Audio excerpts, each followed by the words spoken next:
Hi, welcome to the second of this three-part series on shamanic healing techniques. Shamanism is an ancient wisdom practice that is practiced around the world. And the shamans are the doctors, the ceremonialists, the mediators, the educators, and the diviners of the communities in which they live. We will be looking at a healing practice today called soul part exchange. And I'd like to tell you a story of a healing journey that I did for someone who had been dealing with the loss of a soul part that she had actually given away, and that was creating a sense of an inability to understand her relationship with her mother. So she came to me with the issue of actually not being able to let go of her mother. Her mother had died, and she found herself in a very deep depression, and she just really felt like she couldn't get over her mother's death. And the symptoms of soul part exchange always have something to do with some kind of blurring in a personal boundary. So in this case, when she was unable to get over the death of her mother, it made me think there must be some kind of soul part exchange going on here. But there can be other kinds of symptoms of blurred boundaries with soul part exchange. For instance, if you have someone who has just broken up with another person, and the other person may not have wanted that breakup of that romantic relationship to happen. And what may have happened is the person who did not want the relationship to end may have taken a soul part of the person who was leaving. And this makes it hard for the person who left to form new relationships or to get on with their life, and trying to understand why, with a forward trajectory of trying to create something new in their lives, they may not be able to go forward. And this can be a result of unresolved issues in the previous relationship, or that's what we might call it. But from a shamanic perspective, you would always want to investigate and see, okay, what are the soul part exchanges that happened in that relationship, and are there some corrections that need to be made? And this idea of soul part exchange being at the heart of boundary issues is something that I think is an important one to consider. It's not something that we really think about in our everyday lives, or even in, for instance, psychological interventions where we're trying to help others or help ourselves understand our relationships.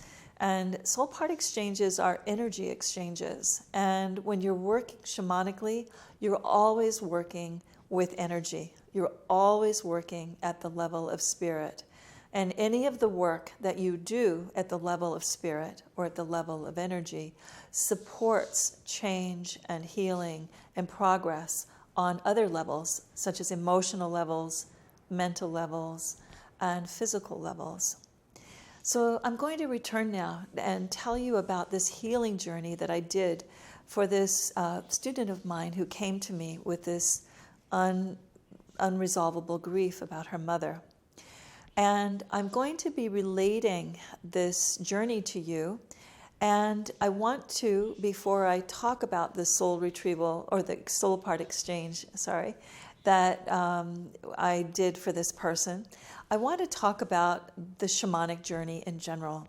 And the shamanic journey is a very important vehicle for healing, for divining, for creating ceremony in all shamanic traditions where the journey exists. And not all shamanic traditions have something like the journey or a journey process exactly like this, but they have some kind of process where they are interacting, where the shaman is interacting with helping spirits in order to be able to bring healing to the people they serve. Because one thing that's important to remember in shamanic practice is that the shamans are not actually doing the work. It is their relationship with the helping spirits that provides them with the insight and understanding to be able to offer the processes of healing or mediation or other forms of bringing balance to the communities they serve. So the journey is a process of moving in to an altered state of awareness, generally through the use of a repetitive sound. And this repetitive sound helps the shamanic practitioner alter their state of awareness so they can step in to the forms of nature around them and step in to the unseen powers that align and enliven them. And so it's in that process of moving into the unseen world, the cosmography of the shaman, that the journey provides healing and mediation and divining assistance to the shaman through the intercession of the helping spirits. So I'm going to describe the journey, the healing journey that I did for this young woman who had lost her mother. So I went into non-ordinary reality as the drumming started, and I, again, stepped into the forms of nature so that I could connect with the enlivening powers behind the forms of nature. In this case, I went to the top of a mountain and I went to call the teacher who helps me with soul part exchanges and soul retrievals. And this is a hawk. And so I called Hawk, and Hawk came within the journey. And I asked Hawk, I said, Hawk, this young woman is dealing with this unresolvable grief. And I think there's some kind of problem, maybe a soul part exchange is needed, or a soul retrieval, or a power retrieval. And Hawk said, yes, it's probably a soul part exchange. Let's find the soul part that her mother may have of hers. And so I went with Hawk. We flew over a lot of mountains. We flew far into the night. And we wound up suddenly in a very enclosed space. And I didn't know where we were. And Hawk was waiting for me outside of the enclosed space, and without speaking, indicated that I should go into this enclosed space to find the soul part that the mother may have been holding on to. So I'm kind of bumping around here in this, it was kind of a square space, and I'm bumping into these strange forms and looking for this soul part that belongs to this woman that her mother may have. And suddenly I kind of bumped into this prickly round form, and I realized that it was an old-fashioned pincushion. You know, I don't know if you've seen them. They're like red tomatoes that people used to put their pins in when they were sewing. I'm like, am I in a sewing box? And just then I kind of bumped into another form, and it was a thimble that flipped over. And in the thimble was this shining bit of light.